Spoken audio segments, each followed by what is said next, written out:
आज के इस वीडियो में हिस्ट्री पार्ट 2 यानी the rise of nationalism in India के बारे में आपको बताया जा रहा है। इससे पहले आपने गांधी के विचार, गांधी का आगमन, खिलाफत आंदोलन, जालियांवाला बाग, रॉलेट एक्ट के बारे में देखा और आज आप इसमें रॉलेट एक्ट से संबंधित जो प्रतिक्रिया हमारे देश में हुई अर्थात भारतवर्ष में हुई उसके बारे में आपको जानकारी दी जाएगी। इसमें आप सबसे पहले खिलाफत मूवमेंट यानी खिलाफत आंदोलन के बारे में जानेंगे।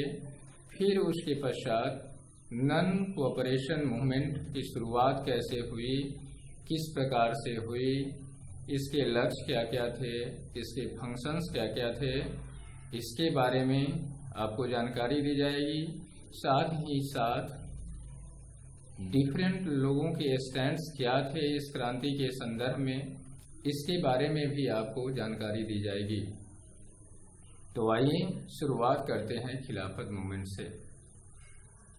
1918 में जब प्रथम विश्व युद्ध समाप्त हुआ तो समाप्ति के पश्चात जो ग्रुप हारा था जिसमें तुर्की भी था, उसे मित्र राष्ट्रों के साथ एक संधि करनी पड़ी थी और ऐसा माना गया कि इस संधि में तुर्क शासक के खिलाफ जो ऑटोमन एम्पायर के नाम से जाना जाता था और वहाँ का शासक खलीफा के नाम से जाना जाता था, उसको अपमानजनक संधि करनी पड़ी थी। खलीफा एक महत्वपूर्ण पद होता है और इस महत्वपूर्ण पद के कारण मुसलमान उसे अपने धार्मिक गुरु के बारे में जानते थे, धार्मिक गुरु मानते थे। इस कारण मुसलमानों के अंदर उनके प्रति असीम श्रद्धा की भावना थी और उससे भगवान की तरह पूजते थे। जब भारतीय मुसलमानों को लगा कि हमारे आध्यात्मिक गुरु के साथ इस प्रकार का अन्याय हुआ है तो उन्होंने अंग्रेजों के खिलाफ मोर्चा बनानी शुरू कर दी और इस मोर्चा के अंतर्गत इसके लिए उन्होंने 1919 में बॉम्बे में खिलाफत कमेटी की स्थापना की। मोहम्मद अली और शौकत अली इसके संयोजक बने और उन्होंने गांधी का सहयोग चाहा। गांधी को भी एक अच्छा मौका मिला भारतीय राजनीति में हिंदू मुस्लिम एकता को स्थापित करने के लिए। उसने शौकत अली और मोहम्मद अली को आश्वासन दिया कि मैं आपके साथ हूँ, मैं आपको इसमें भरपूर सहयोग करूँगा और हिंदू समुदाय भी इस स्थिति में आपका पूर्ण सहयोग करेगा। इस तरह गांधी ने मुसलमानों को एक करने के लिए मुसलमानों के विचारधारा को, उनके रोष को आगे बढ़ाते हुए उसमें हिंदू को शामिल करते हुए शौकत अली और मोहम्मद अली को खिलाफत आंदोलन की अनुमति दी और इस तरह भारत में 1920 में अंग्रेजों ने जो तुर्की के खलीफा के साथ अपमानजनक संधि की थी, अंग्रेजों के खिलाफ खिलाफत आंदोलन की शुरुआत हो गई। गांधी ने इसे एक अनुपम संयोग माना, भारतीय राजनीति में, भारतीय समाज में एक रूपता लाने के लिए और उन्होंने इसे नॉन कोऑपरेशन मूवमेंट अर्थात असहयोग आंदोलन के लिए एक बहुत बड़ी पृष्ठभूमि तैयार कर ली। इस तरह यह खिलाफत आंदोलन ही आगे चलकर गांधी के द्वारा 1921 में असहयोग आंदोलन के रूप में परिवर्तित हो गया। सितंबर में 1920 में कलकत्ता में जो कांग्रेस का अधिवेशन हुआ था, गांधी ने उसमें असहयोग आंदोलन का प्रस्ताव रखा और उस प्रस्ताव को स्वीकार कर लिया गया। दिसंबर 1920 में नागपुर के अधिवेशन में असहयोग आंदोलन को शुरू करने की अनुमति गांधी को मिल गई, प्रस्ताव स्वीकार कर लिया गया। इस तरह गांधी के द्वारा 1921 में भारतवर्ष में देशव्यापी आंदोलन का आह्वान किया गया, जिसे असहयोग आंदोलन के नाम से जाना गया। इस आंदोलन के अंतर्गत गांधी जी ने निम्नलिखित उद्देश्य जनता के समक्ष रखे थे। पहला था कि सरकार के द्वारा जितनी भी उपाधियां लोगों को प्रदान की गई है, लोग उसे लौटा दें। दूसरा, उन्होंने बहिष्कार की नीति अपनाई। इस बहिष्कार के अंतर्गत उन्होंने कहा कि जितने भी सिविल सर्वेंट्स हैं, छात्र हैं, शिक्षक हैं, लॉयर्स हैं, डॉक्टर्स हैं, वे सारे के सारे अपने कार्यालय और अपनी सेवाओं का बहिष्कार करेंगे। इसमें सरकार का किसी प्रकार का कोई सहयोग नहीं करेंगे।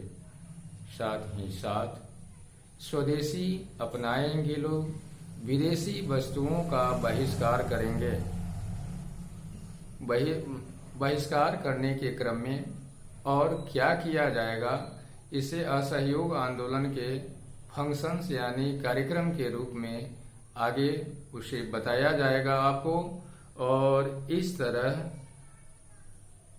गांधी ने कहा कि यदि सरकार रिप्रेसिव मेजरमेंट अपनाती है तो ऐसी अवस्था में हम इसे असहयोग आंदोलन के रूप में परिवर्तित कर और ज्यादा से ज्यादा सरकार के खिलाफ आंदोलन करेंगे।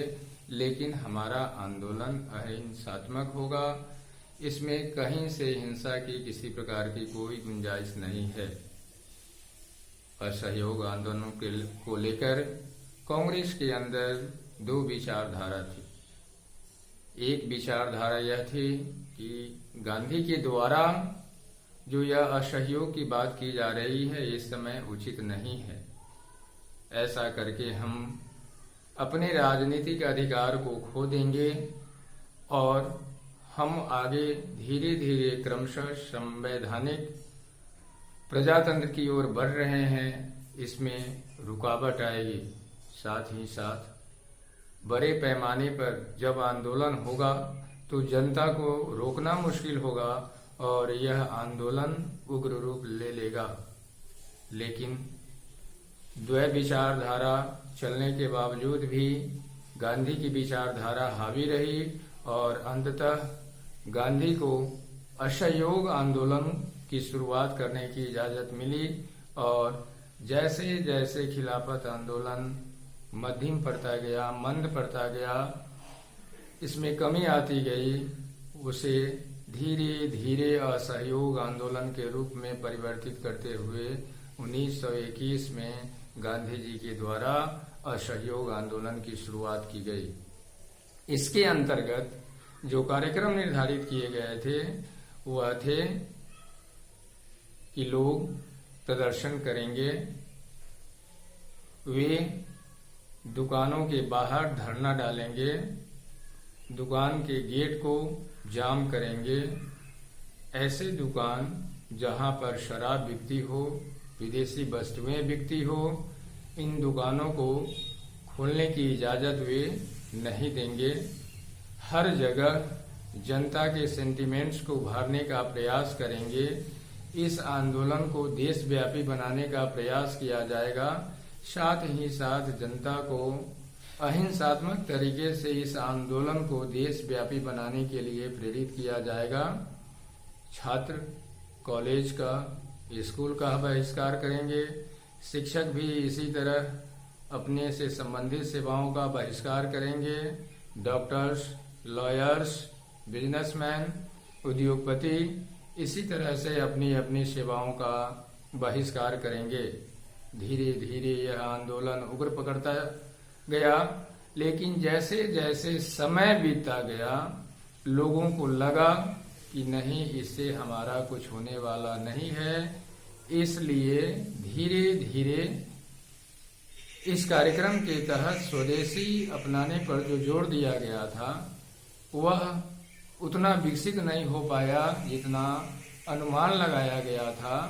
इसलिए सेवाओं के अभाव के कारण छात्रों ने, शिक्षकों ने, लॉयर्स ने, डॉक्टर्स ने या अन्य ने अपने अपने पुराने जगहों पर लौट आना ही मुनासिब समझा। इस तरह धीरे धीरे असहयोग आंदोलन की गति धीमी पड़ती चली गई। इस तरह असहयोग आंदोलन की शुरुआत भारत में गांधी के द्वारा की गई। यह भारत में गांधी के द्वारा किया गया पहला देशव्यापी कार्यक्रम था जिसने अंग्रेजों को झकझोर दिया था और अंग्रेजों को ऐसा लगने लगा था कि अब हमें भारत में पैर टिकाए रखना मुश्किल है।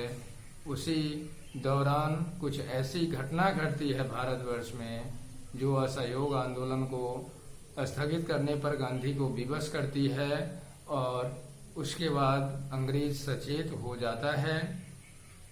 इसी कड़ी को आगे बढ़ाते हुए पार्ट 3 में आपको आगे बताया जाएगा।